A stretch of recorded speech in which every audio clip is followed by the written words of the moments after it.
Hello, this is Aaron Saft on the MR Runningpains podcast. With 30 years of running experience and 20 years of coaching, I thought it time to share with you things I've learned and people I've met so that you can try things for yourself and see if they help your running. Thanks for joining me. Wrote this song while crewing Aaron on a 100-mile foot race through the trails in the rain and mud. How about that?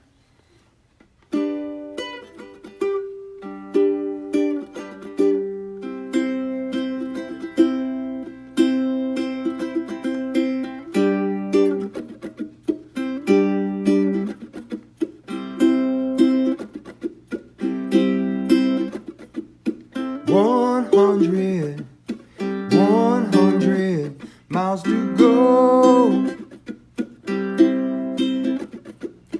100 miles to go. Don't ask me why I do it, I don't know.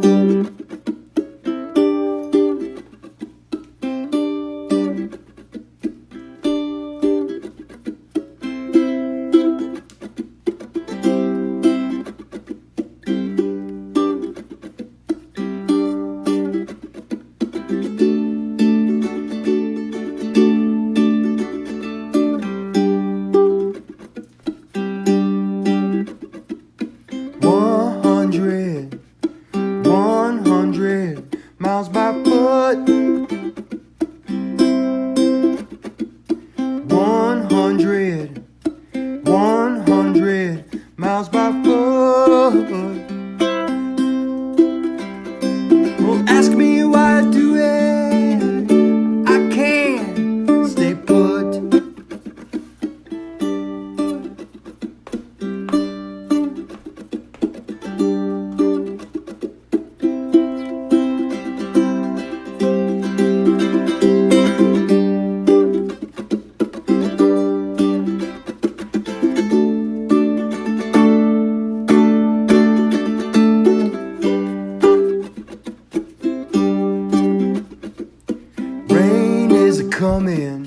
Rain is coming, can't give a fit. Rain is coming, can't give a fit. Don't ask me why I do it, but I am legit. Hello, everybody. Welcome to another episode of the MR Runningpains podcast. Today, I've got a pretty long-time athlete. We started working together almost 2 years ago now. His name is Sumanth Ramakrishna. Sumanth is just a dedicated person to learning and improving, which you're going to hear all about, obviously. And Sumanth just completed his first 50K. Which it was just a great culmination of his training. Really glad I get to kind of share his journey here and also the lessons he's learned along the way for those thinking of maybe trying a longer distance even. Sumanth has some great things that he learned and wants to share. So without further ado, here's his story. Enjoy.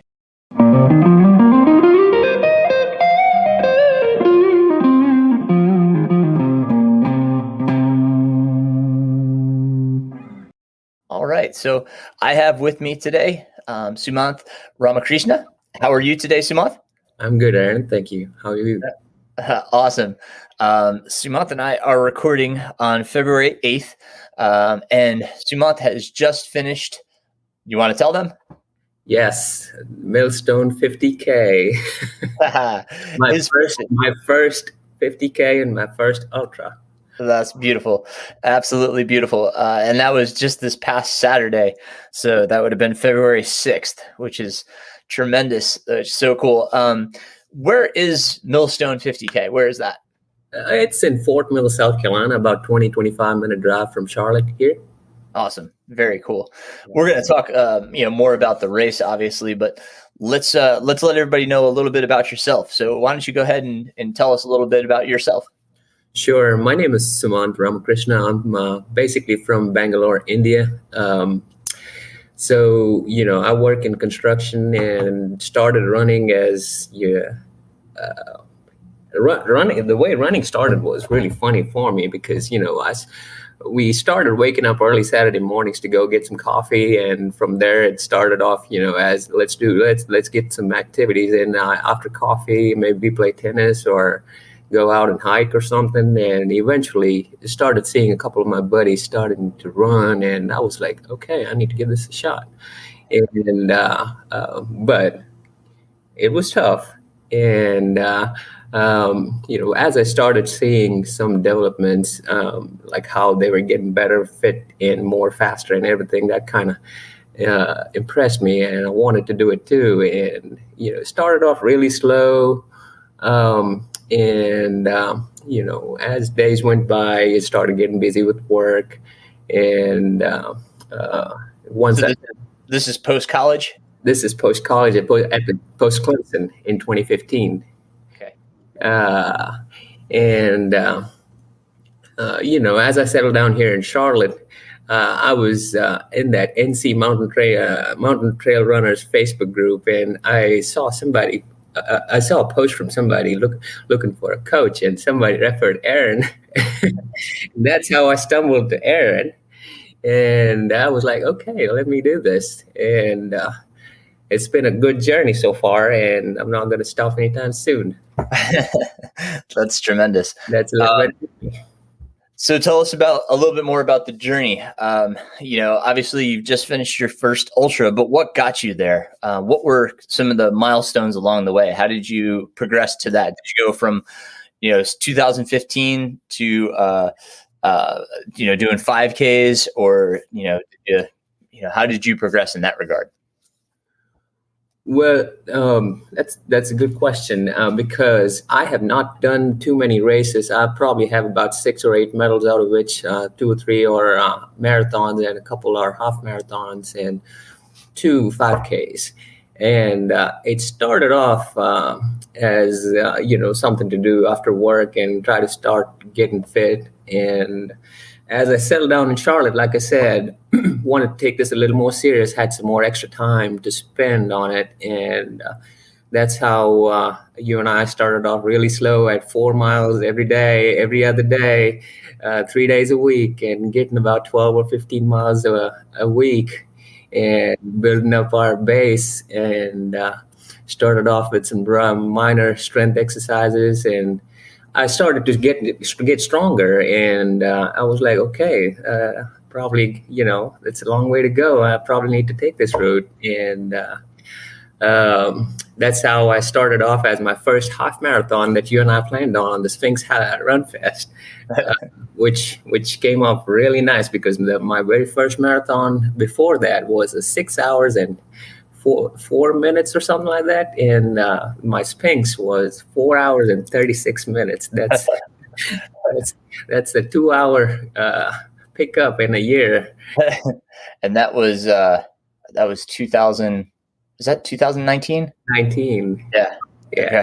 Right on. Yeah. So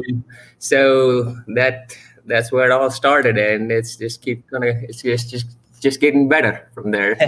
So. Yeah. Did you always have the idea of doing a 50K in the back of your mind? No. No.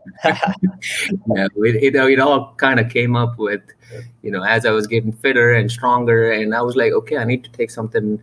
I need to try out something new. And a friend of mine in my building introduced me to this Millstone 50K, and he told me that's a 10.5 mile lap loop, and you got to do 3 laps. I was like, okay, one, I won't get lost, and 2, if I get sick, or if I get something happens, there's somebody not too far, nothing's going to go wrong on this. I should probably go take it. And that's how I signed up for the 50K.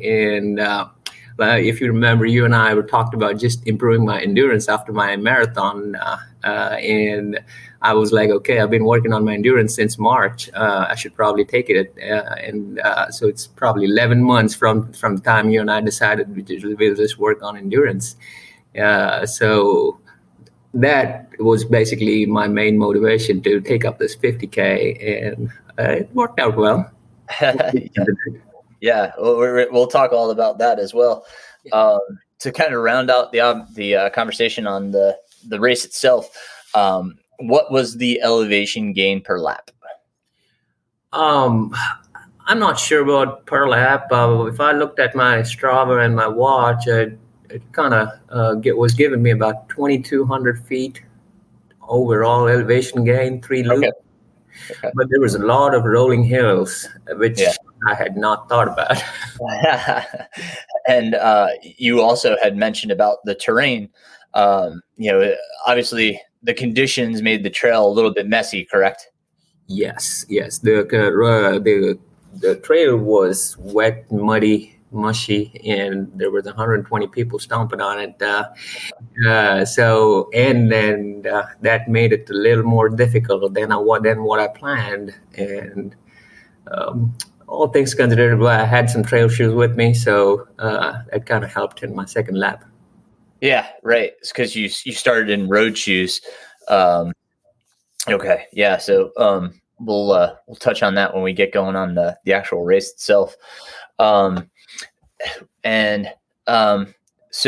your friend or your neighbor kind of mentions this race, and you start looking. Was there any other ones that you had thought of, or you were like, no, I think this is the one? Any other 50Ks? Yeah. Well, this started off as felt it was close to home, and it's a nice loop and 3 laps, and I felt I should probably give this a shot. And from this, if it goes well, and maybe find something else close by or some better ones. So that's how it started. Great. Did you get over there prior to the race to see it? You mean a previous day or something? Oh, no, at all. Had you ever been over to that park to see what? No.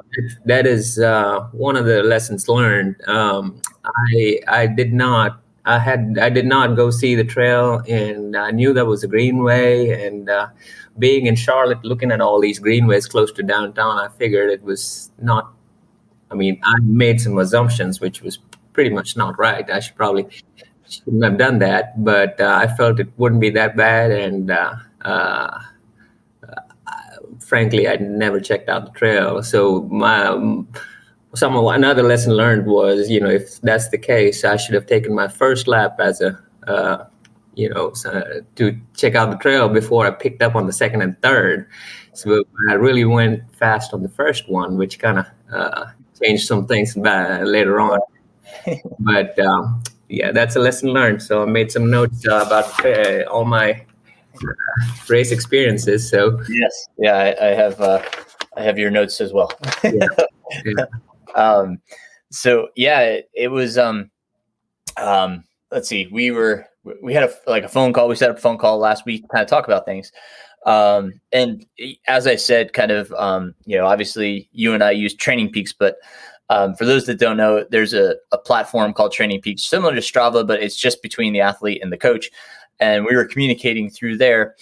And then you had, a few questions that you wanted to go over. So it's funny how, someone can tell you something, but the actual execution of it is it can be difficult, because, you said, how should I pace this? And that was, it was a great question. It's something that we had talked about over time. And I was trying to, I guess, reemphasize that this one should just be completion. So, to go out slow and then, if you felt like you were going out slow down even more. But it's hard. We all do it. I'm guilty of it. Everybody else is probably guilty of it too. You get into that first lap, and what did you do? So as soon as I started, I had my buddy with me who was running the 50K. So my chain of thought was to be with him throughout the lap and try to be, we both were pretty much training every day, and we felt like we were in sync as far as training goes. So I figured I'd just keep in track with him and kind of not lose him. So he was around like 10-ish, 10 and a half-ish. So I was like, okay, that's not too bad. That's what I initially had thought about too, have a 10-minute mile and then kind of ease out to 11:30 or something like that. So the entire lap went really well. I finished the 10.5 11-mile loop in 1 hour and 45 minutes. But that's when I realized, I had to change my shoes and kind of take the second lap slow. Otherwise, I knew I wouldn't finish. So second lap was pretty much like a recovery lap, and made sure I made some changes with the food intake and everything. So it turned out really well on my third one. So overall, my goal to finish strong was really well executed, I can say. Yes. So, I mean, we have we have our own private Facebook group, and Sumanth posted his video of himself finishing, which he looked really strong coming in, which was awesome to see. You always want to see somebody, coming charging down and finishing. So that was great to see. And so you go through the first lap, and a few things, like you said, had to change. You realized that your footwear was not the right choice. So you switched into some trail shoes that obviously had some more traction. Yes. So first, as soon as I started, there was a water crossing. I was prepared for the water crossing, and as I went, entered the trail, it started getting wet and mushy. And since I had my road shoes on, I was mentally prepared to change my shoes on the second lap, but I had no, I did not think the trail would be that wet and that slippery. So that, I had to slip and fall a couple of times. And the other thing was, since the terrain was with rolling hills, it kind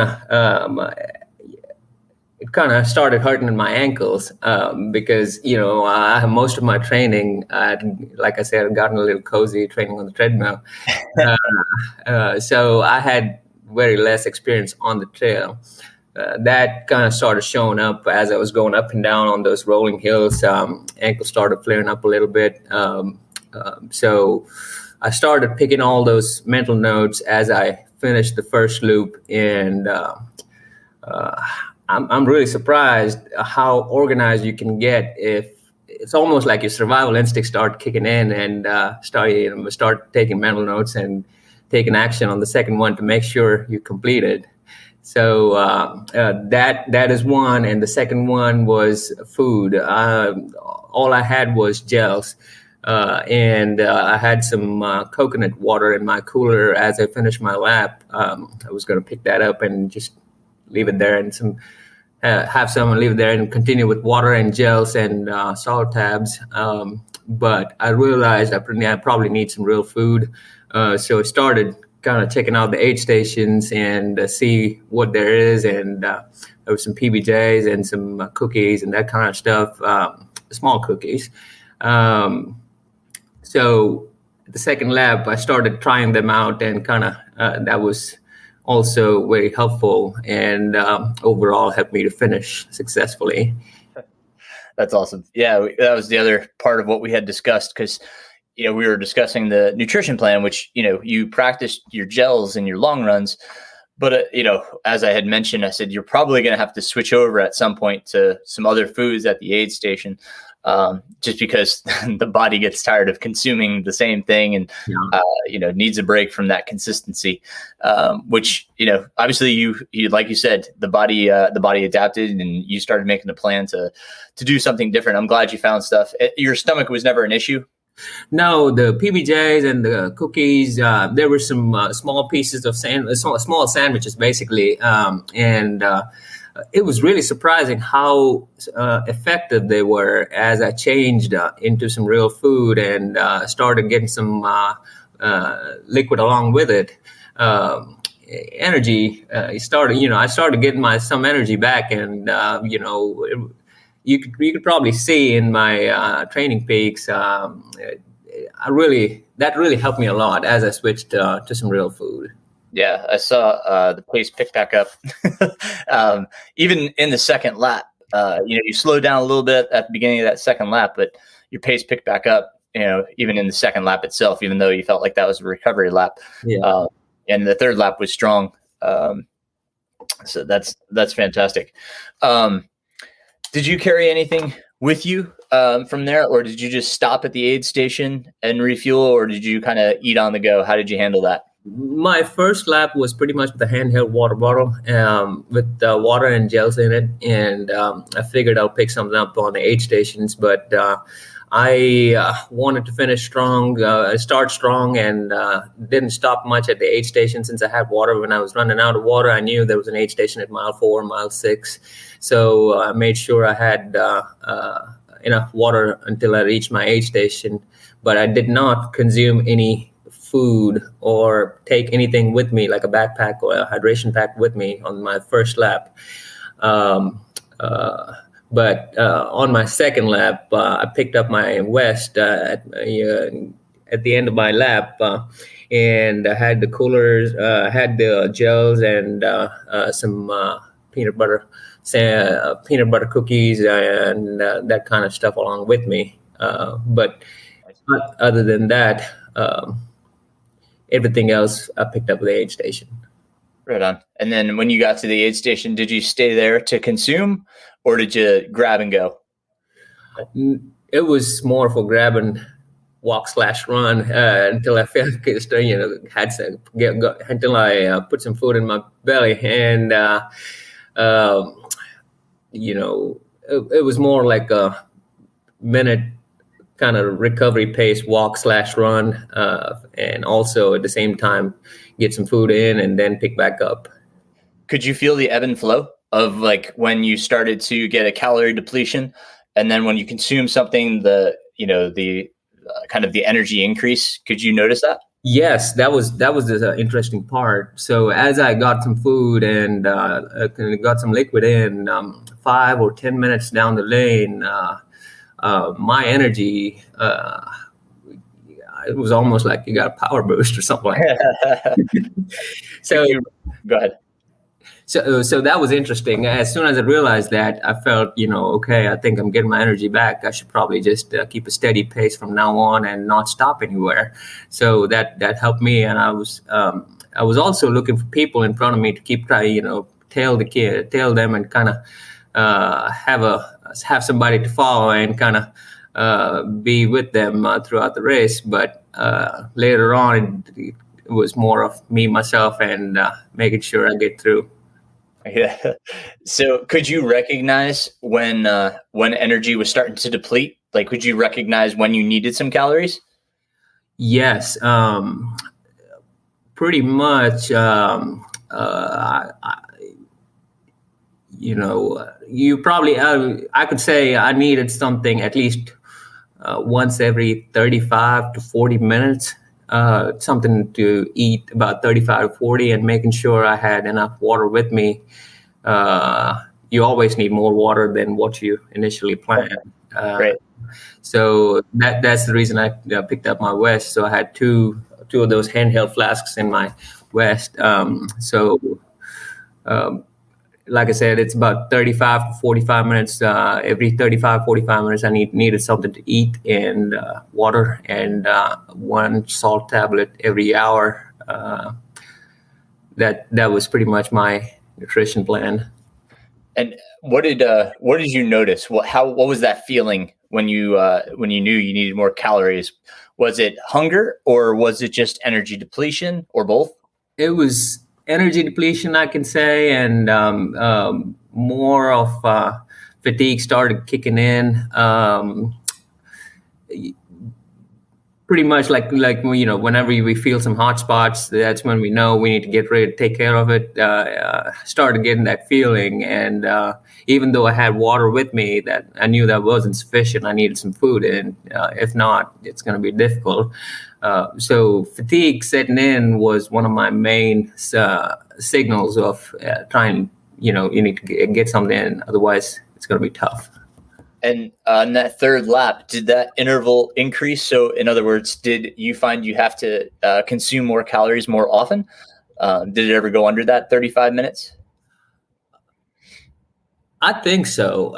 Now that I remember, I had another pack of small cookies along with me. So I grabbed an extra pack and had it in my pocket, which was one more than what I had in my second lap.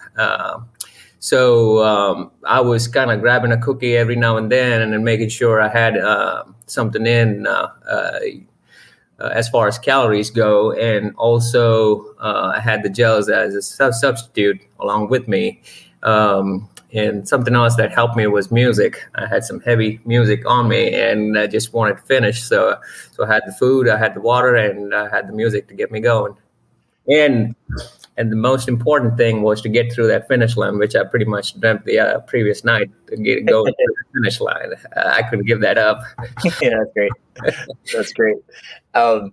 And so we obviously train off of perceived effort, right? And so I ask you to get to know your effort, so you know what pace you can sustain. Mm-hmm. And by pace, just what effort you can sustain, not necessarily what time or pace per mile, which is, another reason why when we did this, I said, don't worry about what your time is, what your pace is, just worry about how you're feeling and go off of feel.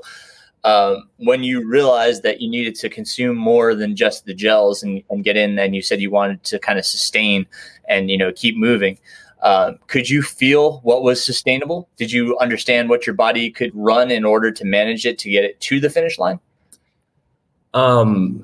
Yeah, on my second and third lap, yes. But on my first lap, now that I, go through my effort, I was about 9-ish and around 9, upper 9s and lower 10s per mile. I should have gone maybe 11:30 or 12 in my first lap. And that would have been a good 7 RPE, 7 to 6.5 to 7 RPE rate of perceived exertion, I could say, because I was looking at my heart rate and it was all over the place. And about an hour down in, I was like, okay, I need to kind of settle down now. I'm not seeing anything like that. So obviously I had overshot my first lap. As I realized, I probably need to slow down on my second. And as I started consuming food and water to make sure I have enough energy in me, I could sustain about, I felt I was probably good about 6.5 RPE wise on my second and third lap. Right on. Okay. And what was the temperature like on Saturday? It was very chilly in the morning. It was very chilly, and I don't know if you knew there was a snowstorm, and just a little towards South Carolina. Greenville, all of Greenville was completely had a lot of snow in, and I think it was about upper 20s and lower 30s in the morning, and it was stayed on that way until maybe 11 or almost till noon that day. Wow, gotcha. So, how were you dressed? Were you dressed appropriately? Were you cold, or Yeah, I had one of those Under Armour thermal running. I don't know what they call it.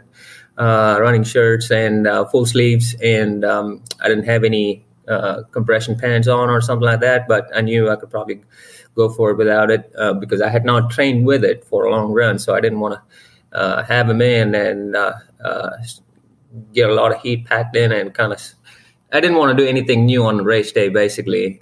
So that's why I had some cold gear, full sleeve shirt and shorts, and that's it. I had a jacket on until I started the race, so I wanted to stay warm and not lose out any energy. You and I talked about it some time ago. Yeah. Yep. Yeah. No, because I mean, the cold weather brings a bunch of different challenges, obviously, but the body trying to stay warm, if it's not warm enough, they will burn more calories just to kind of stay warm. So that's another thing that we have to take into consideration. You talked about how having you never have enough water. You need more than what you think it does, especially if it gets hot. But on the opposite side is when it's colder and the body's having to thermal regulate, if you will, you're actually going to need more calories. So we have to be careful on that side of things as well, especially in these colder months. Here in the Southeast, especially here in the mountains, we've been seeing a lot of snow, which you've obviously faced tough conditions on the trail because it's just been wet. We've had this kind of freeze thaw with, if it's not snow, it's rain. So it's been really challenging on the trails. On that third lap with 120 people running around, did the trail get even worse? It was. It started getting really bad, and thankfully my shoes were good enough, and I didn't slip or fall on my second or third lap. And I pretty much knew the trail by mentally, going through the first and second. I kind of knew which were the bad spots, and so I was trying to make sure I paced appropriately and make sure pick up my pace and all the good spots, and kind of make sure I just don't trip or fall or injure myself in those wet spots where you could probably be prone to falls and hurting yourself, that kind of stuff. Yeah. A lot of times we start to perform kind of a mental breakdown, if you will, of the course, if we know it, like in the case you did. On that third lap, did you say, okay, I'm going to make it to this point, all I have to do is get to here. I can hit the aid station, kind of refuel. Were you breaking it down in segments at all? Yes, it was, since it was a lap and I knew the aid stations were at 4, 6. I knew I had to have a lot of energy by the time I reached mile 6, because next about 5 miles you don't have any aid stations, and that is the longest stretch, and that is the home stretch to the finish line at the end of the lap as well. So mentally, I knew I had to stock up, and as far as energy and whatever I need, food or water, and kind of basically I made sure I started drinking enough water, and started getting some light food at the beginning of the lap. So by mile 4, it was just me stocking up and making sure if I have the water or food I need in case I need something on that last stretch. But the last stretch was basically what I had in my mind to pick up my pace, and because that was a good 5 miles where I could pick up some pace and pick up some ground with less probability of injuring myself. Right. Yeah. So speaking of injuries, you could describe your ankles were getting pretty sore from doing this. You obviously, your professional life requires a lot of you. You're always busy and traveling and doing projects and working on projects, which, at times and, more often than not, like you said, you have to go onto the treadmill, which is completely fine. Right. And obviously, ideally for a race like this, we would have wanted to do more trail running, but your life just wasn't conducive to that. So, some of the things that I suggest for people that are in your scenario is a lot of ankle strengthening exercises. Yeah. One simple one that I've always kind of said, and we've talked about on some of the Zoom calls, is when you're brushing your teeth, just standing on one foot. and brushing for 30 seconds on one foot, and then switching feet and doing that, twice on each foot. So you're supposed to brush for 2 minutes and just doing 30-second intervals, just standing on that ankle. And that helps that ankle stability. Some people had talked about the stability boards where it's like a wobble board. And that's obviously another step up from that. I always say just start on flat ground and just get used to kind of standing on that one foot. Walking around in your apartment or house barefoot is another thing. I think a lot of times we wear our shoes too much inside the house, and we don't let the feet just kind of exercise and, allowing them to kind of create stability in their own way.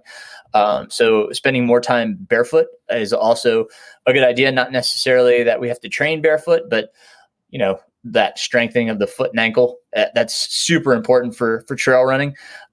There's a ton of stuff out there. We had talked about Jay DeSherry, who I always mention, and his Mobo board. That's a really good device. Jay has a lot of videos on the website, and so you don't necessarily need the Mobo board. You can do those exercises without the Mobo board. It's just, again, another level to kind of bring in to create that ankle and foot strengthening and stability. You do a tremendous job with the ancillary strengthening that I ask you to do. You're always making sure to get that stuff in, which I super appreciate. Do you feel that that's been beneficial to you? It does. On the first year when we trained for my half marathon, I had done a lot of running before I got in touch with you, and I had some trouble with my knees. And when I got it checked, I was told that it's just tendonitis because I wasn't doing any strength exercise per se. I was just running, and that kind of slowed me down a bunch before I started getting into all these other strength exercises that you started recommending once you and I got together. And I have not seen any such incidents after you and I started working on together. So it definitely has helped me a lot. And I also keep a good track on, if I started seeing any flare-ups, that's a good sign that I need to do much more. I need to do some more strength exercises. So I think it's going pretty good between the workouts that you're suggesting and with what I'm getting in. And we tried a few different things for strength, but I think another thing that we incorporated to lower the incidence or probability of injury is we started cycling a bit at your recommendation. You wanted to start incorporating that. Do you mind touching on that, how you brought that into training and how we used it? Well, yeah, thank you for mentioning that. I think that was really helpful to me personally because I had just got out of my tendonitis injury situation, and I did not want to put a lot of impact on my knees. And that's when I decided I probably need to kind of switch or either do a half and half of run and ride. And decided I'm going to do half and half and kind of have 2 workouts of cycling and 2 of running every week. And that was really helpful because, in my cycling, you recommended you go by the intensities, zone 1, zone 2 heart rates. And I was making sure I had the intensity in and obviously less impact on my knees compared to running. So we did that for 2-3 months. And that's after that. Okay. I was like, you and I decided we're going on the Millstone 50K and go full steam on the running. And before all that, I was getting in about 20 miles a week. And after my run ride session of about 3 or 4 months, started seeing an uptick on my mileage every week, which was about 30, 35-ish. Now I'm looking at 42, 45 miles a week. It's definitely helped me a lot. And also we also did a 10-week base training. So all in all, that kind of helped me a lot to keep the flow going in and also see some progression as we go through it. Yeah, we had a great base period, if you will. We had a really good aerobic base period building of 10 weeks, which was tremendous. And in part of that, we used Horowitz, Jeff Horowitz, his strength training program. Do you remember that he has 2 sessions a week. I'll put that in the show notes for everybody. It's a tremendous book because it's an 8-week program, 2 sessions a week. What did it take, Sumanth? Like 20, 30 minutes at max to do a session? Yeah, pretty much. Yeah. And there were very minimal equipment. You really didn't have to have too much other equipment, right? It's pretty simple things you could do at home if you had a few items, right? Yeah. What did you think of that program? It was really helpful. All in all, no injuries or no flare-ups anywhere, and I'm still able to see some progression every week as far as mileage or strength or feeling stronger. Like even after a 3-hour run, I still feel strong and probably go for another half hour or 30 minutes, an hour more. So as I started feeling better after my workouts, that was a sign for me that, what I was doing was really helpful. So definitely going to be continuing on that and hopefully get more stronger. Yeah, no, it's been tremendous watching the progress you've made, not only in running, but just in strength and health. When we first started, you definitely had some pain, some growing pains, literally, between the knees and shins and such. We've definitely seen the incidence of that. So, decline, as you've become stronger and, you've gained your endurance. So we're building the muscles necessary to sustain these efforts, which is, it's tremendous to see. Yeah, I definitely need to talk a little bit about that, Aaron. To me, fitness was something that I had not, was never in my mind before I started running maybe 2 or 3 years ago. And I had a lot of issues health-wise. And I don't know, you probably haven't seen me back then. I was 200 pounds and forget about a marathon. I could probably not even run for 10 minutes or 15 minutes. So this has been a really change of a lot of things in my life, I could say, and it's kind of flowed through my other day-to-day activities as well. The discipline that we follow here has flown to a lot of different activities in my life. So it's been a journey, that's for sure. Yes, has been. And now, you are also a plant-based athlete. Is that correct? Yes. Yeah. So was that also something that you changed, or were you always plant-based? Say that again. Sorry. I'm sorry. So previous to running, were you always a plant-based lifestyle, or was that something that you transitioned to change the habits in your life? I was having dairy before, and as I started running, I kind of started switching to non-dairy products and kind of getting completely plant-based. And before all that, it's just I was just eating a lot of junk food and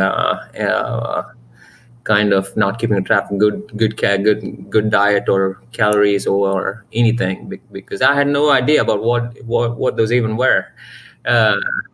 So like I said, it's been a really good change of events in my life, and now I know what my body needs and how much it needs, and if I consume more, I know what I need to do to make sure I balance things. So it's been a really good personal journey knowing our bodies, and not a lot of people know that unless they go through the effort that they put in and the suggestions that they take from coaches like you.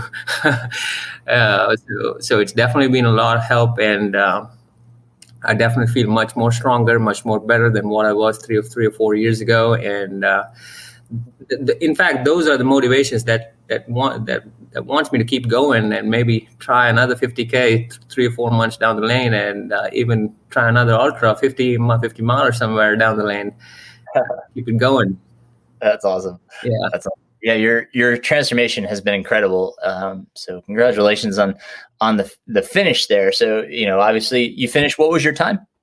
7 hours and 46 minutes. All in all, I'm satisfied with that. I was able to finish my first ultra, but I see a lot of scope for improvement over there, in which I'm pretty confident that, take another go at it 3 or 4 months down the lane, I could probably finish a lot more better and a lot more stronger. That's great. So after you finished, we would be remiss not to talk about what did you do to start your recovery process? What did you do right after the race?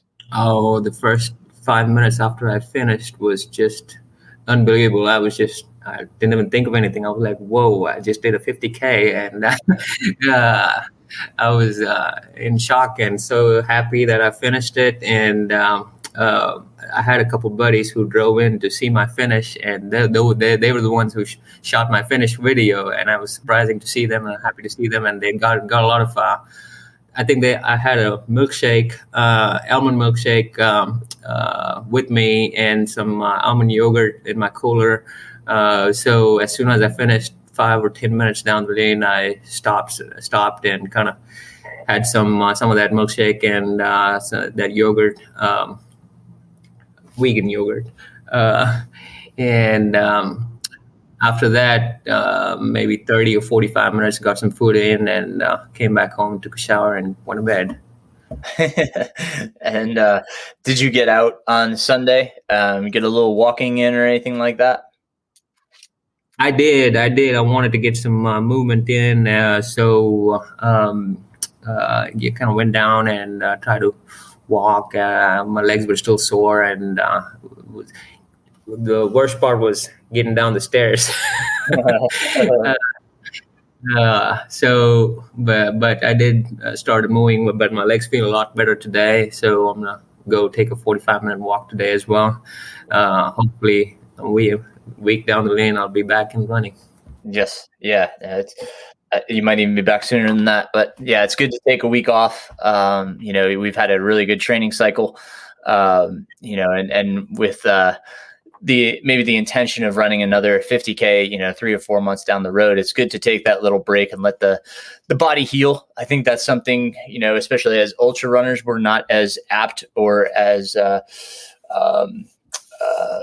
eager to do is take time off, but our body does need it, down to that cellular level, because we do put, even though the exertion may not be as hard as if we did a marathon, because typically a marathon we go faster, harder, so I know we're going at a slower pace, we stay more aerobic, but at the same time, the body does need that healing process. So a week off, 10 days off is never a bad thing. The body will recoup and actually come back stronger. So that's tremendous. And so you mentioned earlier that I just want to touch on the differences here. You mentioned earlier from India. Yes. Yes. Yeah. And during one of the periods, I think it was last year, you actually went back to India for work, right? Yeah. And it was extremely hot. And you also mentioned the air quality, which a lot of us know that it's pretty poor, and especially in the cities. Yeah. Was that the first time that you had been back home and ran? Yes. Yeah. And I had to run through some really busy streets and almost very crowded main roads with a lot of smoke coming out of vehicles and that kind of stuff. So when I did a 10-mile run, almost fell sick the next day, and I figured it was all the air and the smoke and everything that I had inhaled while running, and I was like, it was tough compared to what we do over here. So I found a track and started doing loops of that track. If I remember right, I was doing about 45 to 50 loops to get that 10-mile or 12-mile runs in. So I was like, okay, I'm not going to hurt myself, hurt my lungs. I'm just going to use this track and get my loops in. In ultra running and marathon running, I'm not sure how much how much of that has started back there, and but conditions are much more challenging than what we have here. That's for sure. Yeah. Do you follow running over there in India at all? Do you see many results or? Well, I do, but not to the extent of what we do over here. It's more of a lot of 5Ks, 10Ks, 25Ks, but nothing of the sorts that we see here in the mountains or the ultras, which we see everywhere here. I may not be aware, but I've been pretty, I've been looking out for ultra running and everything as I started to do it, but I still haven't been able to find anything over there. Yeah. Gotcha. And that would be something that you think you'd want to try out. Is do a race over there. Well, if I do find one when I'm there, I'm definitely going to take it. That's for sure. I'm not going to miss out on the opportunity to be able to run anywhere. That's one thing I've started to learn looking at you guys. If you have an opportunity to run, take it. That's it. Yeah, absolutely. Yes. We are very fortunate here to have the opportunities we do. So you're exactly right. Is there a cultural difference?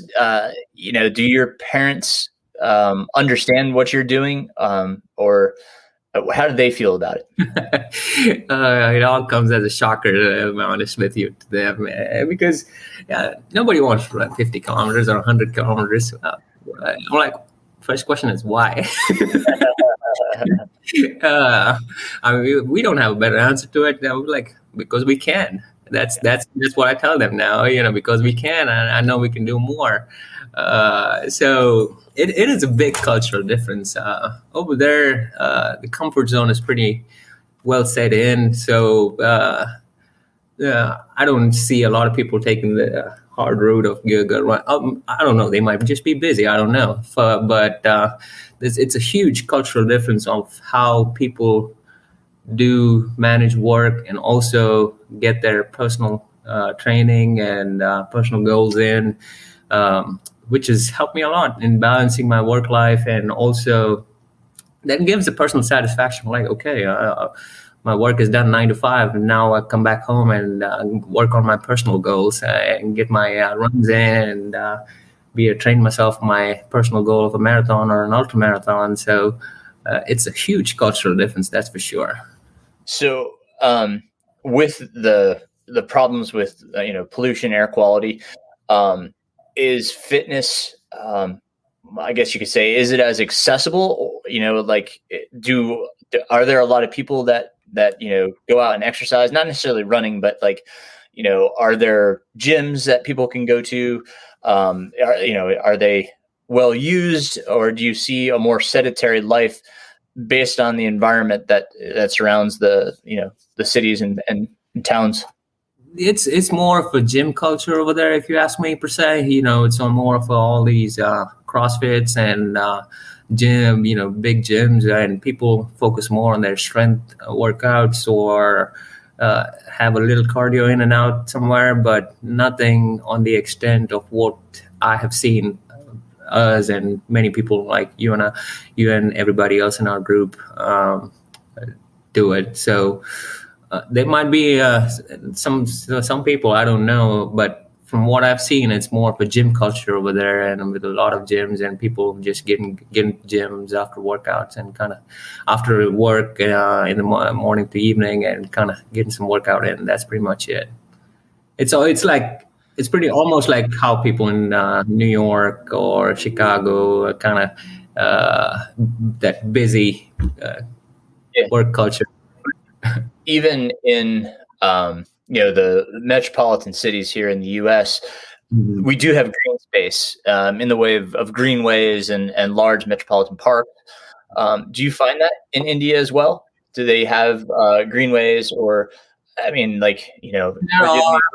There are, but really nothing, not as much as they actually need, if you ask me, from what I've seen and from what I think I need if I want to go out and run.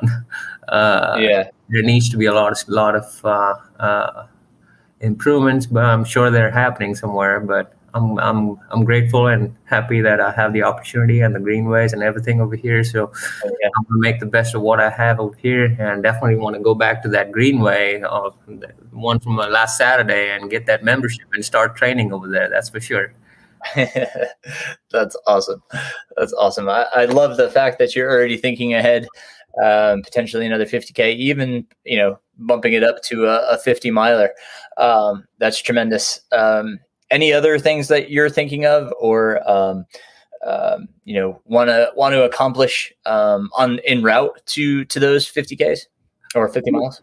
Well, going through last Saturday's run, something that kind of ran through my mind was I've been improving on my endurance for a while, and it felt like it's time to get serious with it and start hitting on more challenging goals, pace wise, or say maybe far-fetched, even get a podium spot sometime long in the future. But nice. That kind of ran through my mind while I was running, and definitely going to be working on that. Not, that's probably more like a long-term goal, maybe 2 or 3 years down the lane. But I'm going to continue focusing on improving my endurance and hope to start seeing a lot of progress on every one of the minor goal milestones, or whatever you can say. Fantastic. So just to recap, big takeaways. You want to hit us with your big takeaways, things that you could give advice to others about doing, their first. Well, like I said, I'm a really rookie runner, you might say. Just getting introduced to the running world. For anybody who just started running out there, and there's a lot to see, a lot to do, and a lot to be surprised. And so take it easy, take it step by step, and see if you can get some guidance, because getting guidance has been the biggest plus point in my life in the last 2 or 3 years. And from the race point of view, from my race point of view, biggest takeaways is if you're racing somewhere, one, understand the trail conditions, and two, have appropriate gear, and three, work on your nutrition. You always need more food than what you planned, more water than what you planned, and sometimes me personally, I'm more of not a big risk taker, so I try to keep it safe, and so I'm hoping that'll change in the future. Take some risks and kind of get some new milestones in a safe way. Obviously, I know you'll back me up there, but it's really exciting. So as far as big takeaways goes, like I said, just make sure you know what your body needs, and mentally getting through that finish line is all that matters. And you already put the work in. The hard part is already done. It's just making sure you understand that all you need to do is just go with the flow. And did you have fun? Yes. I was smiling when I went through that finish line, and everybody was so happy to see such a cheerful guy walk in after 7 hours and 46 minutes. I think that's the biggest part of this, is making sure that you have fun too. Yeah. Because that's, if you're not having fun, then you're missing out. Yeah. Well, Sumanth, thank you so much. Congratulations once again on your first finish, hopefully of many more to come. I thank you for your time and for sharing all of this with us. I appreciate it, Aaron. Thank you. It would not have been possible without you and everybody in the group. So I greatly appreciate the effort and the community in our group. Thank you. Absolutely. No, thank you.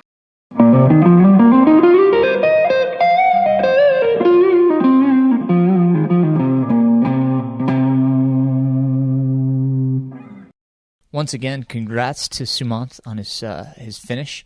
And thank you, Sumanth, for coming on and sharing everything with us. Couldn't be prouder of that finish for you. It was really cool, and to see his medal and just the smile on his face, being proud of the achievement, which he should be. Super cool. So thank you, sir. Everything around here, all quiet on the Western North Carolina front. Not much to go and talk about, but newsletter did come out for February. So if you're not subscribed to the newsletter and would like to, you can find the link on mrrunningpains.com to subscribe. The newsletters are also archived on the website under the Connect page, as well as the podcast episodes. All previous podcast episodes and newsletters have links under the Connect page if you'd like to go back and hear an episode or look back at newsletters. Newsletters have a lot of information in them. I write personal articles. I share videos that I think are informative and helpful, as well as just some training tips, recipes, songs for your playlist. All sorts of stuff is in the newsletter, so I try to make those as helpful as possible. So it's a good resource. So if you find it helpful, again, share just like you do with podcast. If you find an episode helpful, please share it. As always, if you subscribe, like, review, all of those things help the podcast grow. I really hope people get a lot out of this. The guests they're wonderful for sharing their stories. Thanks to all my previous guests. I want to also thank all my Patreon supporters. Going on that has helped me continue this podcast. It does incur expenses. There are things that I have to do to keep this podcast going. The recording platforms and equipment and all of that, it does cost some money. So I really do appreciate those that can support and do support on Patreon. Thank you all. If you can and would like to, for even $1 a month is all. Like I said, everything is helpful. Just go onto my website. There is another link on there for supporting on Patreon. And I, again, can't thank you guys enough. What else? So calf is doing well. I think the last time when I had my conversation with Eric, I had injured my calf. So, I've done this before. I know what the root of this problem is. And I went to my physical therapist, Miriam Saloom at the Runner's Mechanic, who's been on this podcast, a number of times. She did some dry needling. I had some trigger points in my calf that were really, really annoyed. And then we have a TENS unit, TENS, TENS. It does some electrical stimulation to the muscle. There's 4 different pads, and it goes through different, pulses, if you will. I bought mine at CVS. I think it's, about $60. But you hook it up for 30 minutes and just let it run its course. And it just helps the muscle, relax where any of those adhesions or knots in your muscle are, and that's really smoothed back my muscle. It's kind of, I'm obviously, if you see me on Strava, I'm back at it training again. So I'm really thankful for Miriam and her work, as well as this TENS unit. Is actually my wife, who's for those of you who don't know, my wife is a family physician. She was the one that she said, "Why don't we try the TENS unit? It worked last time," and sure enough, she was right.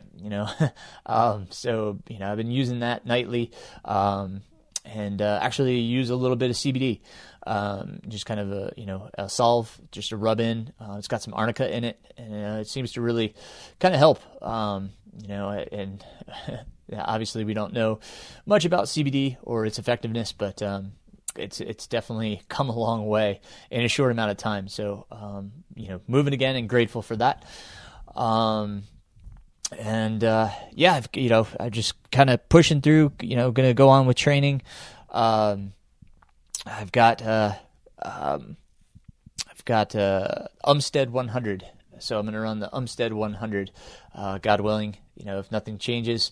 Umstead is hosting its race, which is March 27th. So I am going to run Umstead, which very excited about. Umstead was the first ultra that I really ever knew about, after running in Raleigh at NC State. We ran Umstead, did a lot of training runs there, and we'd always see this event going on. And, I kind of was one day, I kind of stopped by an aid station and asked what people were doing and found out about the Umstead 100. So after I finished college, I went to volunteer and ended up being a volunteer pacer. A pretty cool little story there. One of the gentlemen, I did really have to look back at the results. He was in the top 3, and his optical nerve, I believe, ruptured. However that happened, so he lost vision out of the one eye, obviously, and I was his kind of guide, if you will. I paced him because he couldn't see out of that one eye, so I was helping him stay on the trail. He was having a harder time with depth perception and seeing where the edge of the trail was. So I kind of paced him his last lap and a half, I think. At the time, the course was 10 miles, I believe. So, but like I said, he still finished top 3. It was his last lap and a half that he had to finish, and I got him there. And then even more touching, I actually just told this story on my run today. There was a woman that was wanting to break 24 hours, and I had already paced, I believe, 2.5 laps. So here I am, 25 miles in. This is back in 2002. I'd only done one marathon at that point. So here I am with almost a marathon under my belt in pacing, and I was in my sweatsuit. It was cold that evening, so I was just in this hoodie sweatsuit with sweatpants, and just kind of huddled up in my sleeping bag at the race headquarters, and just trying to get some sleep. And one of the volunteers woke me up and was very apologetic and asked me if I could pace one more person. That all the pacers were out, and she was trying to break 24 hours. And I was so weary at the moment because I just woken up, and I was like, yeah, I'm so tired. And they're like, well, what do you need? I was like, well, I need some food. And I remember them loading me up with 2 hot dogs and 3 chicken wings to go out of the aid station. And here I am. I didn't even change. I'm in my sweatsuit still. And this woman is, they had sent her on because she was so worried that she wasn't going to break 24 hours. She was on her last lap. And, I said, okay, I'll catch up. So I caught up to her, and, I tried to settle her nerves because she was just really beside herself, worried about breaking 24 hours. It was obviously a huge goal for herself, and I took that quite seriously. I wanted her to do it, so I told her I'd do everything in my power to make it happen. That we just had to keep moving and move as fast as she could at that point in the race. Here she is, over 90 miles into a 100-mile event, and she's got this time goal. It was still dark. Sun hasn't risen yet, and we're moving through the course, and eventually the sun starts rising, and we get to the aid station, which was about halfway through the lap, and she's worried about the time, obviously, still, and we didn't have GPS watches at the time. This is before GPS was accessible, so we had no idea what pace she was at, how fast she was going. It was basically, we're just looking against the clock and how much time is left, and so we started making our way back as fast as she could, which was it was impressive for her, given, again, where she was distance-wise. And we're getting there, and she's getting a little bit more anxious, and I'm trying to keep her calm, but I understand her anxiety. It was a time crunch, and we're getting closer and closer to the finish line. And I remember saying to her, listen, and I had no experience, keep in mind, with ultras. This is the first time I'd ever been around an ultra, 2002. And I said, I don't know if people can kick, sprint, go fast at the end of a 100-miler, but if you got it in you, it's time to go, because we were pressing that 24-hour deadline for herself. And so she started picking it up, and I had to really run to keep back up with her. And she crossed that line 23 hours, 58 minutes, and 49 seconds, a minute 11 away, from 24 hours. And she did it, and she was so, overjoyed. Her emotions just let go. It was amazing to be a part of that. I got a huge hug from her family, her crew. It was very touching. And that's my first ultra experience, being around that. And so Umstead has a really special place in my heart. So, I take it as a high honor and a high respect for the event and for the people that put it on and the volunteers that are there. I'm really looking forward to this experience. It's going to be kind of almost like a homecoming. So I'm going to go into this with a joyful heart, looking forward to the opportunity, and just do everything I can to make it a good race. So training is back in full swing. I knew that my calf lit up because I had been neglecting my hip strength, which is the first thing that we typically forget to do is our strength training. So I'm back on the strength training train. Again, if you follow me on Strava, you're seeing the things that I'm doing each day, plank and push-ups and hip circuits and, all sorts of leg strengthening exercises. I'm really trying to be cognizant about what I'm doing. I'm not trying to overdo it, obviously, but it's back in the rotation, and I'm making sure that I'm staying on top of it. It's definitely something that's needed. My son can start running today, which is amazing. It's been quite a few months since he's been able to run because of his severs in his heel, because he's just growing so fast. 13 years old, I'll be 14, and so here we are, February 9th, and I'm gonna go out for a little walk run with him. Just to get him back. Again, Miriam, my physical therapist, saw him yesterday and plotted out a course of action to kind of get him back to training by March, because hopefully track's going to start up for him in April. So I want to make sure he's ready to train and healthy. So everything's pointing in the right direction. He's got no pain. He did a bunch of different exercises for Miriam yesterday and no pain. So we're going to start slow and work on his strength training as well. So, I'm excited. I'm excited to have him back. I'm excited to go out and run with him. I think he's eager to run again. I could hear the excitement in his voice yesterday, and we went to go pick him out a pair of running shoes at our local FootRx running store, and he's just, I think he's excited again, which is great. That's what I want. I want him to be excited, for him to enjoy running. And I told him he doesn't have to do track this year if he doesn't want to, but he wants to, which obviously it fills my heart. I'm excited for him. This weekend, I'm doing a daddy-daughter dash with my daughter. It's a 1-mile run at a local park, so I'm really excited to do that with her. I think that's going to be a lot of fun, and she was all excited about it. So it's cool to have the kids involved, and eager to do these type of things. My daughter's in gymnastics right now, and she hasn't really per se run, but I mean, she's definitely her parents' kid. She can get out there and do a mile, just for fun. I want her to have a good time, and she understands pacing, so we're not going to be sprinting out the gate. So pretty cool. I'm excited to have my kids re-engaged in the sport for however long that lasts. And she actually, my daughter actually said, "When can we go for another hike?" Which just filled, again, my heart with joy. I told her I would take her for a hike. Unfortunately, my wife's foot's hurt right now, so hopefully we'll find out what's going on so we can all get out there for a hike. But I'm definitely excited to take my daughter out for a hike, and hopefully my son.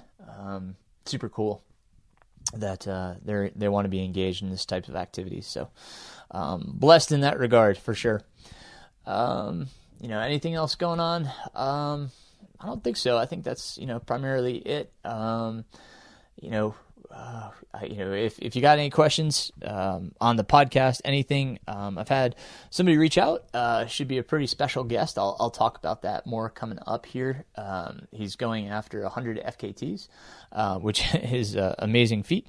And but we're going to talk about some other things, not just his FKTs, but some things we can learn from him, which I'm excited to engage in that conversation. So stay tuned, for more information on that. And as always, thank you for everything. Thank you for listening, for being a part of this podcast, being a part of this community. Jump on Facebook, follow MR Runningpains Coaching, and be a part of the community. Ask questions. Be suggestive if you have things you want to hear about. Even if you want to be a guest, reach out. My email, runningpains@gmail.com. And I really enjoy hearing from people and their suggestions. I had another suggestion about an ultra runner, a female ultra runner that was an amazing woman in our sport, and I reached out. I tried to in a few different ways, but hadn't heard back. So I do appreciate you guys thinking of ideas and guests and people that you'd like to hear from. I do try to get those people on. Not everybody wants to be on a podcast, which, that's obviously totally their decision and obviously fine. So, but, if you're interested to have a good story, you want to talk about something that you feel that people can learn from, this is a great place to do it. So please do reach out, leave a comment, leave a review for me if you would. But again, I appreciate your time. And until next week, keep running, my friends.